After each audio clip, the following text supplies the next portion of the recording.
A massive scandal is erupting following the criminal trial of Derek Chauvin. As most of you know, Chauvin was found guilty on all counts. Many people have speculated he has grounds for appeal, notably because the judge didn't change the venue, because the jury wasn't sequestered. The jury had to actually come in through riots throughout the city and be escorted with armed police. And the judge didn't do anything about it. There was no way that this was a fair and impartial trial. And that is potentially grounds for appeal, among other things. Some have said that the defense lawyer wasn't objecting to emotional testimony, which apparently the prosecution wasn't supposed to do. There's also an instance where the prosecution referred to the defense's case as stories and fabricating facts or something of that nature. So maybe an appeal. But when? 2 years? Due to the nature of the latest scandal, in fact, we may get a mistrial very soon. I don't think it's likely. I don't know for sure. I'm not a lawyer. But it sounds like, according to a few different stories, the actions of a juror who lied on their questionnaire to get on this jury may result in an outright mistrial. And then what? Chauvin gets released immediately, and then the extremists go and set fire to numerous buildings all over again? Here's the story. A juror attended a large Black Lives Matter protest. On the questionnaire, it asked, did you or anyone you know attend one of these protests? And he said, no. That was a lie. In fact, in a photograph, you can see him wearing a shirt that says, get your knee off our necks, Black Lives Matter. He was in D.C. for a large and massive protest. Now, it seems like he's trying to say, well, it wasn't a protest for police brutality. It was about Martin Luther King Jr., but they just happened to be protesting police brutality. I don't think that's going to fly. When you consider the next bit of information, this juror apparently went on a podcast called Get Up America or something to that effect and said, we got to get on these juries to effect change. Or I'll play the audio to make sure you get the full context. I want to be very careful about how I quote people. You know, people are pretty litigious. So I'll play the audio for you. But it sounds like you got a guy who knew that he needed to get on the jury so that he could find Chauvin guilty regardless of the facts. And he lied, saying he could be neutral and saying that he didn't go to any of these protests. And then admitting later on, you need to get on these juries to do this kind of thing. Sounds like a mistrial may be underway. First, let me tell you what happened. Then we have from a local news affiliate, a legal analysis. The Daily Mail reports, will this picture help Derek Chauvin get an appeal? Juror attended Black Lives Matter rally wearing Get Your Knee Off Our Neck t-shirt before trial and lied about it on jury questionnaire. Appeal? Well, according to a legal analysis, it may actually result in a mistrial, in which case the conviction's overturned and you've got to have another criminal trial. Now, I'll say this before we get started. The judge said they wouldn't change venue, right? So the defense is like, how can we get a fair trial here in Minneapolis with all the riots going on? The judge said, there's nowhere you can go in Minnesota where you wouldn't have this, which is a lie. It's absolutely not true. The judge is lying. If you went to somewhere upstate Minnesota, there's courthouses. You could get a trial. You could get people who would be neutral, and there wouldn't be mass riots surrounding the jurors. Why didn't the judge sequester the jury? There's no good reason for it. No, I think it's because the judge was scared. I think because he's a coward and he was scared that if he made these moves, they'd come after him. I just think he's generally a coward. But, hey, if you're allowed to be if you want. Daily Mail reports one of the jurors who convicted Derek Chauvin for the murder of George Floyd last month defended his participation in a Black Lives Matter protest last summer in D.C. amid speculation it might be grounds for the cops' appeal.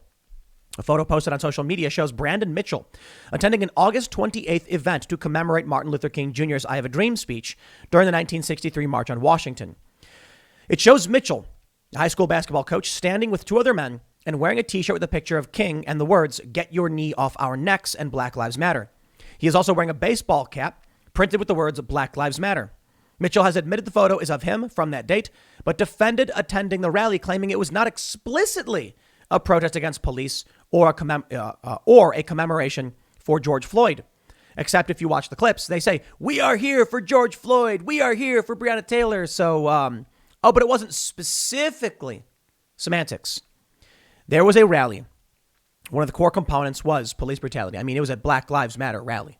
That's it. It was. And when he was asked if he attended any of these rallies, he said no. Sure. They're going to say Floyd's brother and sister, Philonise and Bridget Floyd, and relatives of other African Americans who have been shot by police, addressed the crowd that day. Mitchell and Chauvin's attorney, Eric Nelson, have not returned messages from the Daily Mail seeking comment. So here you can see the photo of him wearing the shirt, "Get your knee off our necks," and then some photos of Chauvin. They say Mitchell, 31, acknowledged being at the event and that his uncle posted the photo, but said he doesn't recall wearing or owning the shirt.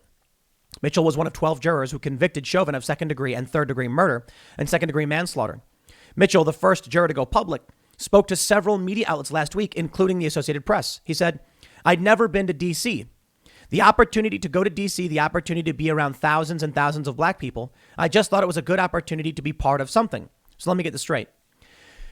You're serving on the trial of Chauvin. You were asked if you've been to a rally or a protest pertaining to police brutality. You said no. George Floyd's family spoke at that rally. Okay, this guy's lying. Straight up. Mike Brandt, a Minneapolis defense attorney not involved in the case, told the AP the revelation alone wasn't nearly enough to overturn Chauvin's conviction, but it could be combined with other issues, the announcement of a massive civil settlement to the Floyd's family during the jury selection, the shooting of Daunte Wright, the judge's refusal to move the trial, in an appeal to say Chauvin was denied a fair trial. Ted Samsel Jones, a professor at the Mitchell Hamline School of Law, told the AP that the photo of Mitchell was evidence that Chauvin can point to in order to establish that his right to an impartial jury was denied. I think it's fair to say this guy's wearing a shirt expressing support for a political ideology that directly benefits from the results of this trial. This ideology, this group wanted this man to go to prison to prove a point. Several legal analysts, smart ones, believe that there was reasonable doubt, and I think so as well. I watched the trial, and the prosecution's own witness said that Derek Chauvin used a lesser force option than entitled to. That to me is reasonable doubt. Did Derek Chauvin assault George Floyd? I don't think so, because you have to consider the fact that he was entitled to use more force. The prosecution's own witness said that, and Chauvin chose not to.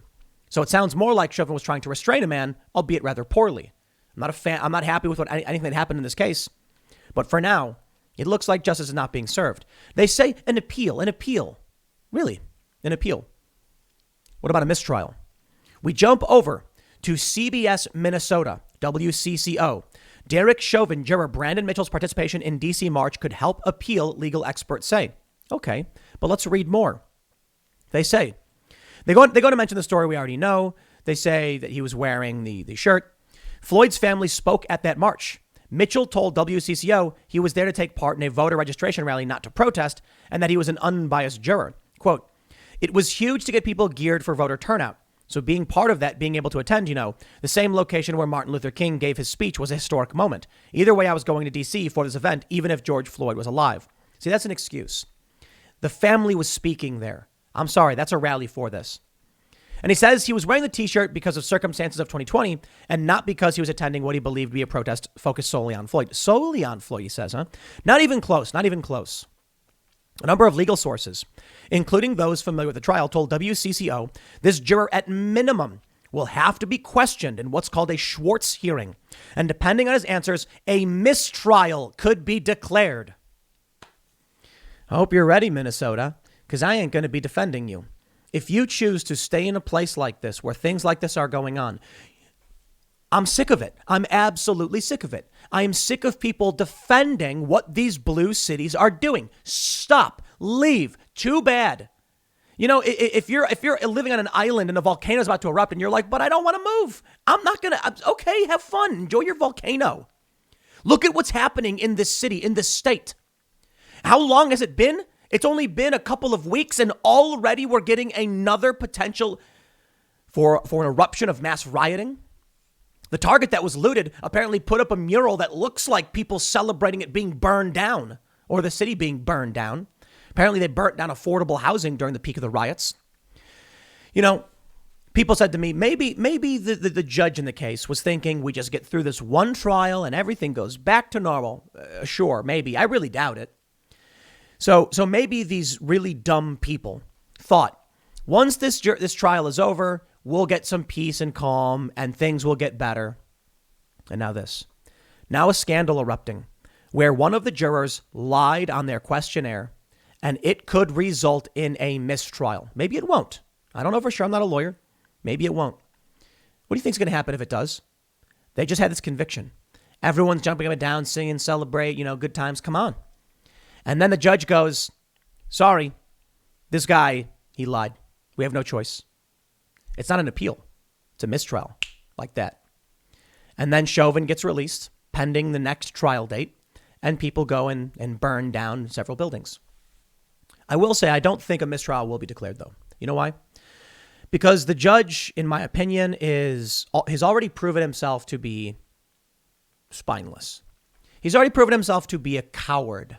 He's scared of the mob. He's not a strong person, and he just wants to give the psychopathic zealots what they want out of fear. He's literally dropped to his knees and started licking the feet of the extremists. Well, it's his prerogative if he wants to do so, but that means that justice won't be served. A mistrial likely won't be declared because the judge is going to start crying and bawling and begging, Black Lives Matter extremists not to burn down his home, much like some of these other jurors talked about. That's just the reality of where we're at. WCCO says they spoke with law professor Rachel Moran at the University of St. Thomas about what this photo could mean for the case. Did the juror speak the truth, or alternatively, did the juror say something untrue during questioning? The other thing to keep in mind is, did the lawyers do their job in investigating the juror? So it's possible the judge just said, you know what? It's the defense's fault. They should have looked this guy up. And I don't think that's fair to say, because you assume these people are not lying on their questionnaires, right?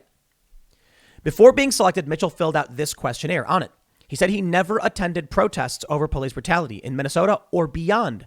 He also answered a question on Black Lives Matter, saying, Black lives just want to be treated as equals and not killed or treated in an aggressive manner simply because they are black. If he had been asked about it and he tried to hide it, that could be an issue. But at this point, I don't see any evidence that he tried to hide it. The defense does now have the right to ask Judge Peter Cahill to go back and question Mitchell.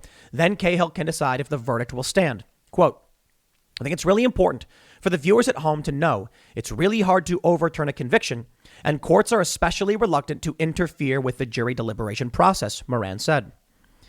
So we'll see. But ladies and gentlemen, I give you this from Get Up Mornings. Interview with Brandon Mitchell. Okay, let's just make sure we have the names right here. This is Brandon Mitchell attending the march. He was a juror. Then we have Get Up Mornings. So it's Get Up Erica. Sorry, it wasn't Get Up America. It's Get Up Mornings with Erica. And I'm gonna play for you a little bit. And let me see if I can find it properly. And we were on our way to the state tournament, so I actually had to miss what it really was. Well, again, thank you so much for your sacrifice. We're talking to Brandon Mitchell.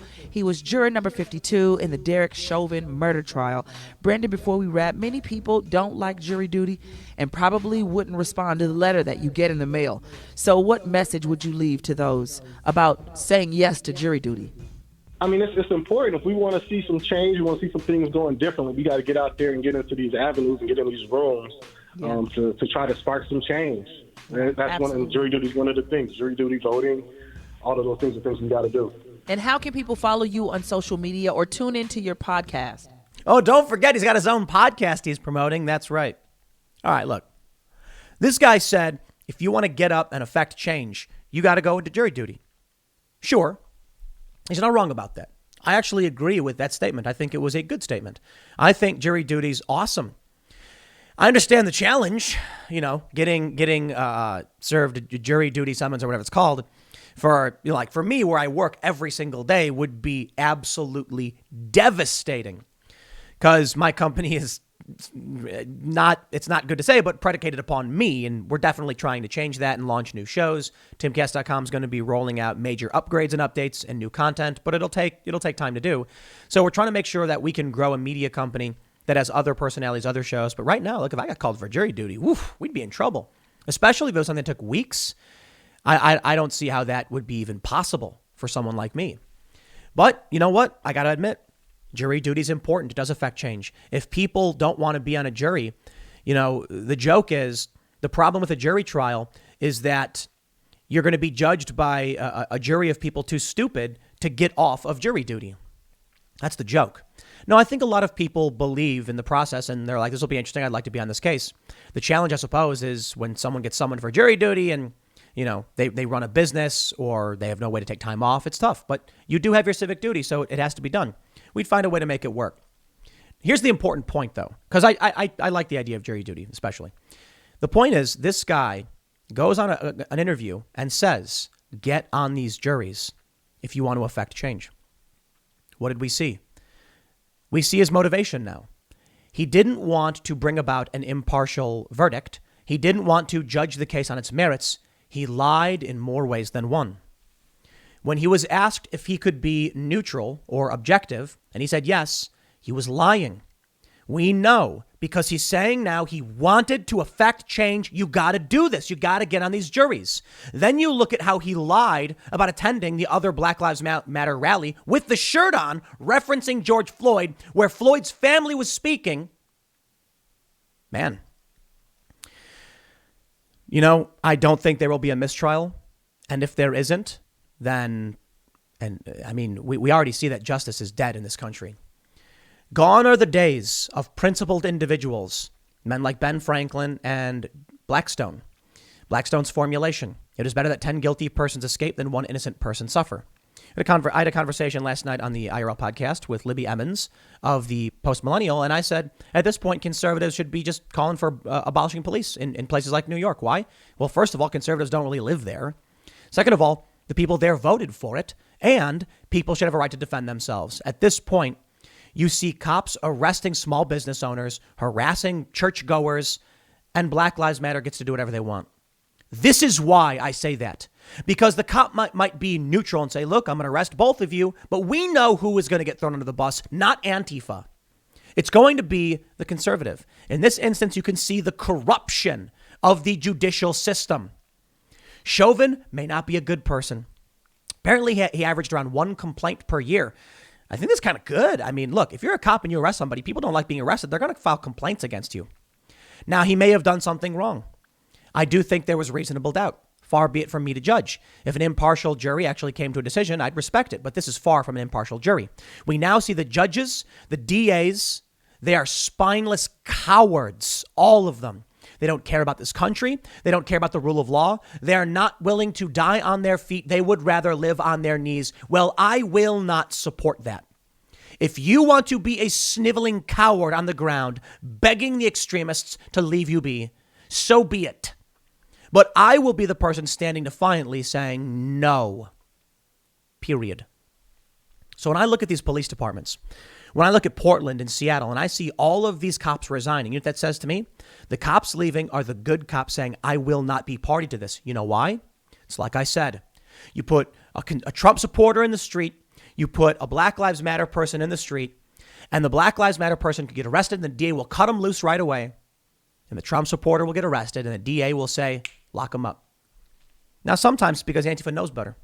You take a look at New York when the Proud Boys fought Antifa. The Proud Boys went to the cops gleefully like, here's our information officer. And the cops were like, now you go to prison for 4 years. Yeah. So I don't like the idea that the Proud Boys were getting into fights with Antifa. But I think Antifa was the one who showed up to the event in New York City and started harassing. And one guy even got robbed. So I'm not surprised that Proud Boys were going to be like, nah.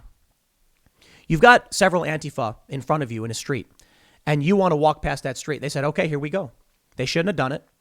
You got to understand you're fighting an uphill battle. But the point is, these Antifa people, they didn't get charged and convicted. You know why? They refused to give a statement and they left.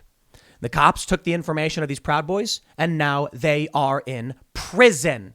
You got to be a special kind of stupid to support a system doing these things. Now, maybe it should have been that both the Proud Boys and Antifa should have been arrested and locked up. But 4 years for one of these guys? They called it gang violence. Yeah, okay, sure, whatever. Meanwhile, I'm going to sit back and keep hearing the conservatives say, back the blue. Meanwhile, they defend the illegal appropriation of public funds by Bill de Blasio to put up a Black Lives Matter mural, and then the cops guarded it and arrested those who protested it. Meanwhile, the NYPD will still serve at the behest of a corrupt governor and mayor who literally killed 15,000 people in New York. You think I'm going to support those guys? No, but I'll tell you this. I guess the sheriff's department and suburban cops don't wear blue. They wear brown. So you can say back the brown, I guess. Out in the rural areas, sheriff's department, these guys are all right. It's not the same as the urban metro city police who will blindly and corruptly enforce illegal orders. They're breaking the law, literally breaking the law. Bill de Blasio took public funds without permission, without request, without permit, and he painted Black Lives Matter in front of Trump's building. He then sent 25 police officers to guard it. And the cops, with a smile on their face, said, sure, it was illegal. They were aiding and abetting a crime. Do you think they care? No. So I watch as conservatives get locked up. I watch as small businesses are harassed and shut down. And after a year of rioting, the police, the judicial system has become deferential to the extremists. And I still see conservatives being like, we're going to keep back in the blue. Nah, not me. Nah, without the police, there couldn't be the corruption. And it's the individual officers who choose to break the law. I'm not talking about cops doing their job. There was a viral video. It was disgusting. It was ridiculous. Where a cop pulls over a woman because she's filming. She pulls out her phone and he's like, you can't drive. Use your cell phone when you're driving. And she's screaming, you're a murderer and you'll never be white and just really awful things. Man, I sympathize with that cop. That cop's just doing his job. Big city urban metro cops who arrest small business owners, who arrest gym owners. Yeah, sorry. These guys are breaking the law. They're violating the Constitution in a million different ways. I'm not going to support that. That's criminal. But here we go. You want to keep supporting them? That's on you. By all means, go ahead and do it. Me, I moved out of these cities because I realized justice is dead. And that if the mob comes for you, they will not hesitate to throw you in the gulag. They won't care. It's just easier that way. Justice be damned. You know, Ben Franklin understood the problems of releasing the guilty. He said it's better that 100 guilty persons escape than one innocent person suffer. Different times back then. They didn't have police. You just carried around a gun. And your right to keep in bear arms. There you go. So this is the future that we get because people no longer care about their communities and their society.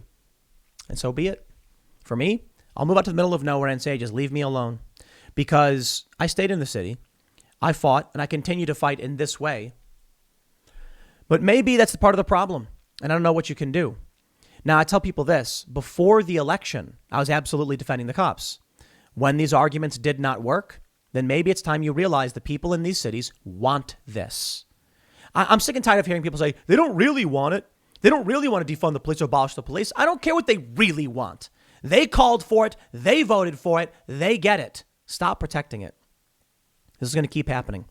The system is being corrupted. It's been corrupted and it'll only get worse. I'll leave it there. Next segment's coming up at 1 p.m. on this channel. Thanks for hanging out, and I will see you all then.